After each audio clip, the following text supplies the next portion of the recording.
avec la Matmut, au cœur de l'actualité du Loup Rugby.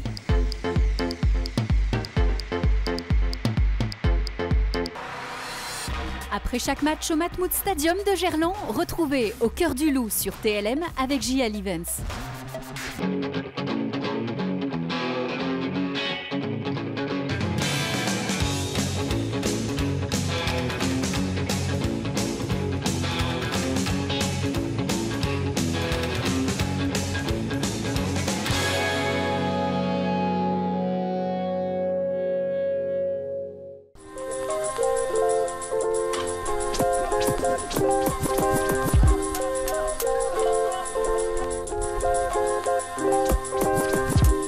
Bonjour, bienvenue dans votre émission Au cœur du Loup, ici sur la pelouse du Matmut Stadium de Gerland. Où nous attend Yann Roubert, le président du Loup Rugby, pour nous parler de lui, pour nous parler de Pierre Mignoni, l'entraîneur du Loup qui a choisi de rester à Lyon plutôt que d'écouter les sirènes du 15 de France. Et puis évidemment, on va évoquer la qualification du club lyonnais pour les barrages du top 14 en regardant notamment le résumé du dernier match face à La Rochelle.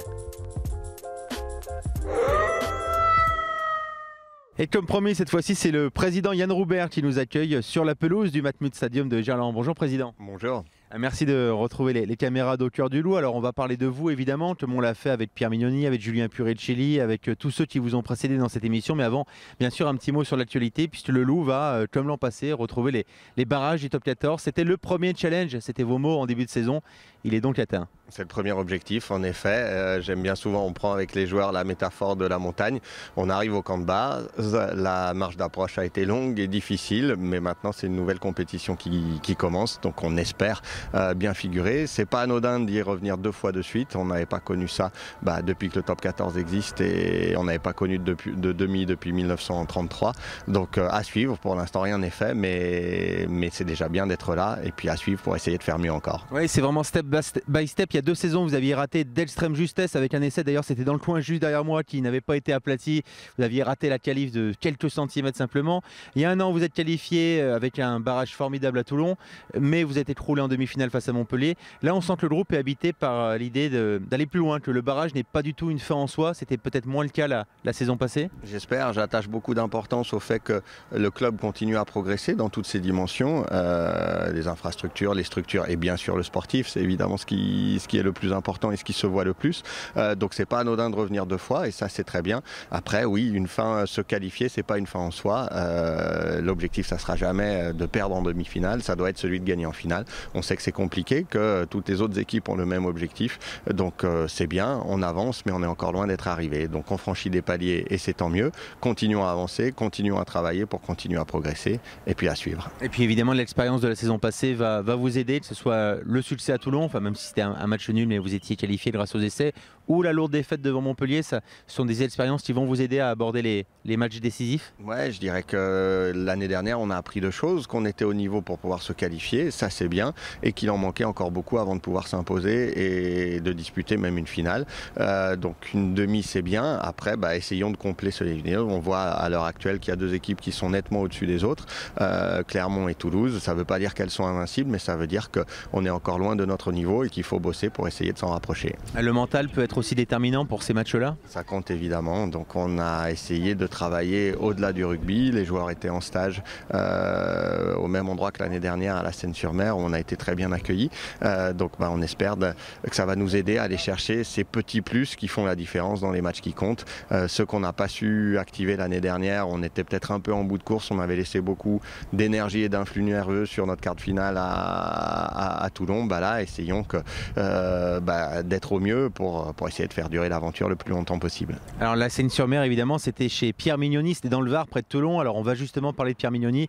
Vous avez dû avoir une frayeur. Pierre a été convoité par le 15 de France pour être l'adjoint de Fabien Galtier. Il a décidé de rester à Lyon, il n'a pas voulu être numéro 2 en équipe de France après la Coupe du Monde. Comment ça s'est passé? Est-ce que vous avez eu peur de le perdre à un moment donné? Non, pas de frayeur. On parle évidemment plusieurs fois par jour avec Pierre, donc j'étais bien au courant de son état d'esprit, des projets qu'on a en cours ici.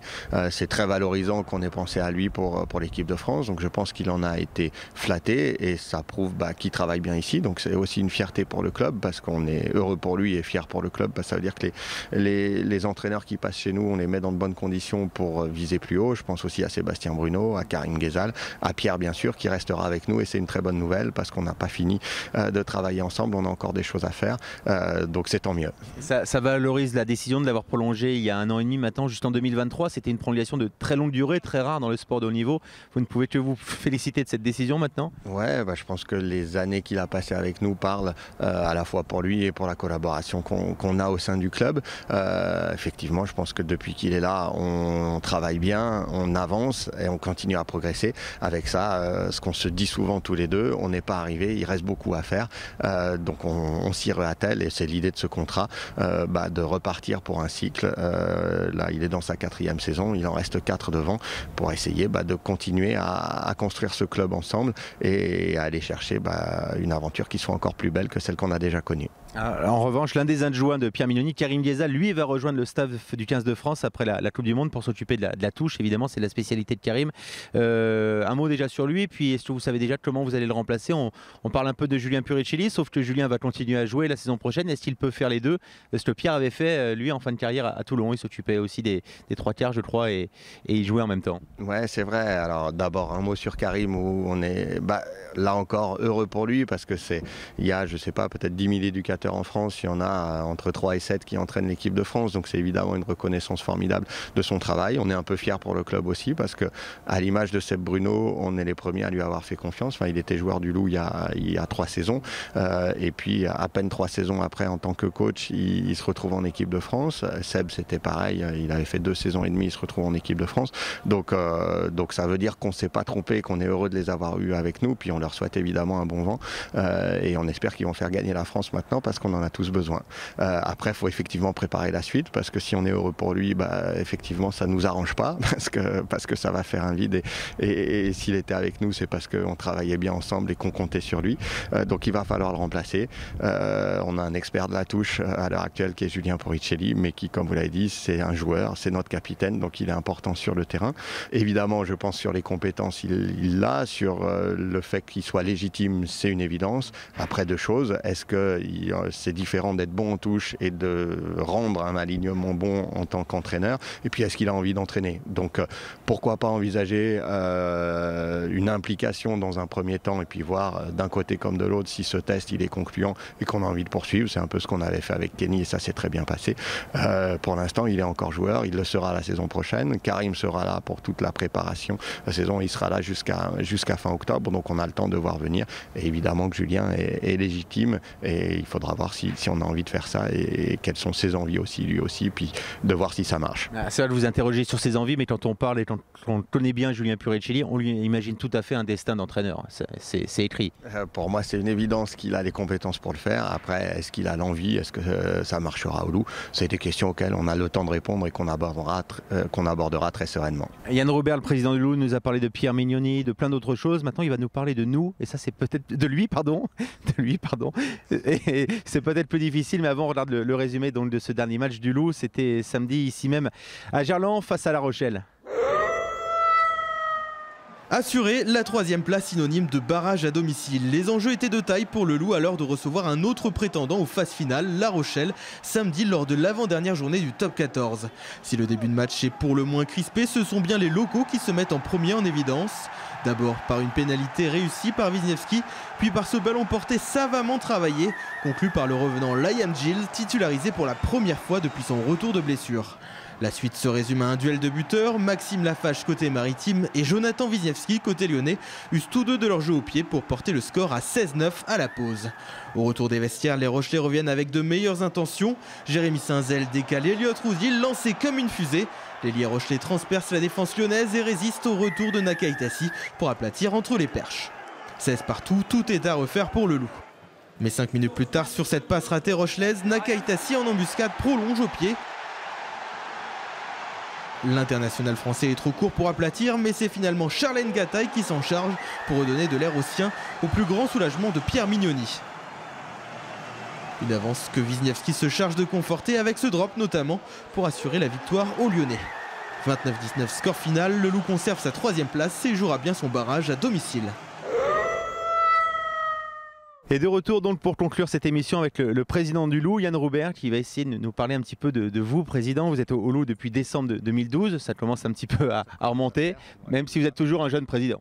Pourvu que ça dure, effectivement, mais c'est vrai que ça commence à faire 6 ans maintenant, où on a vécu de très beaux moments et j'espère que les meilleurs sont encore à venir et restent devant. Vous avez évidemment connu la Pro D2, maintenant vous êtes à la tête d'un club qui est ici à Gerland, qui va jouer les phases finales, qui vise peut-être le titre de champion de France, ou en tout cas qui est un candidat sérieux et respecté dans le monde du rugby. Enfin, que d'évolution par rapport au club que vous avez pris en main il y a 6 ans. C'est vrai qu'avec toute l'équipe, parce que c'est évidemment un travail éminemment collectif, tant côté sportif que côté administratif avec le bureau. Il y en a qui étaient déjà là avant et avec toute cette équipe qui est la mienne aujourd'hui, on est les héritiers de ceux qui avaient travaillé avant, puis on prépare la place de ceux qui nous suivront aussi.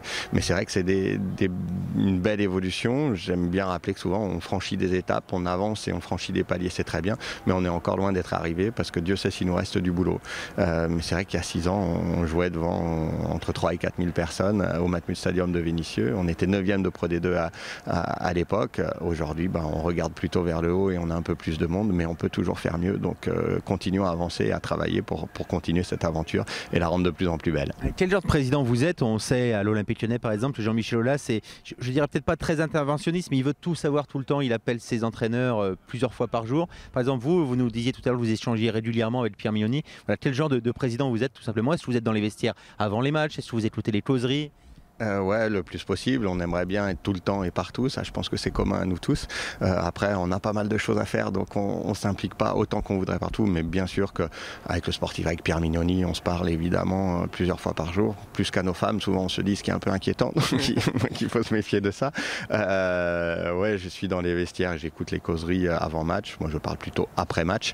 Même si vous tweetez moins de Jean-Michel Aulas, par exemple, vous aimez bien de temps en temps partager des vidéos de joie après les matchs. C'est un truc qui vous plaît? Ouais, c'est vrai que je suis assez nul en communication et l'équipe me le rappelle souvent que je suis très peu sur Twitter, très peu sur Facebook, voire pas du tout. Vous savez qu'on reproche aussi au président Aulas d'y être trop. Donc. Exactement, la vérité est sans doute dans le juste milieu, mais il faut que je me renseigne auprès de lui pour savoir comment il fait. Mais oui, j'ai pas bien de réflexe. Par contre, c'est vrai que quand ça joue et que ça gagne, les joueurs me rappellent qu'il faut tweeter. Et je le fais bien volontiers, surtout quand c'est plus naturel quand on gagne que quand on perd. Mais on a le sentiment des efforts pour essayer de faire mieux et d'être un peu plus présent. On a le sentiment de vous aimer ces moments-là dans le vestiaire après les matchs. Ah, bien sûr, c'est ce qui est passionnant dans ce métier, dans cette fonction, c'est qu'on a des émotions qui sont assez extraordinaires quand on aime le sport et qu'on a vécu de ça tout le temps. Le fait, moi, de plus être sur le terrain, même si c'était pas un terrain de rugby, mais que c'était plus sur un bateau ou en montagne, de les vivre avec les joueurs, avec le staff, avec les salariés, avec les partenaires, avec les actionnaires, avec le public et les supporters, bien sûr. C'est des émotions qui sont extraordinaires à partager. Donc bien sûr que c'est la plus belle partie de cette fonction, c'est la minute où ça siffle et on a gagné, où là il y a des émotions qui sont uniques à vivre et qui sont merveilleuses à partager. Bon, on vous souhaite d'avoir des larmes de bonheur d'ici là, la fin de la saison avec le Loup Rugby. Le plus possible et le plus souvent possible, avec plaisir. Merci Yann Roubert, président du Loup Rugby dans Au cœur du Loup sur TLM. Tous les autres numéros et les portraits de Pierre Mignoni, Julien Puricci et d'autres encore sont à revoir en replay sur TLM.tv. Salut à tous, merci de votre fidélité.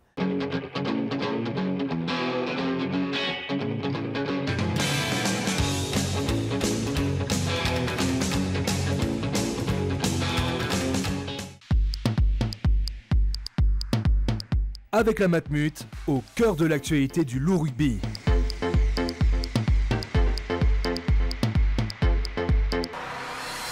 Après chaque match au Matmut Stadium de Gerland, retrouvez Au cœur du Loup sur TLM avec JL Events.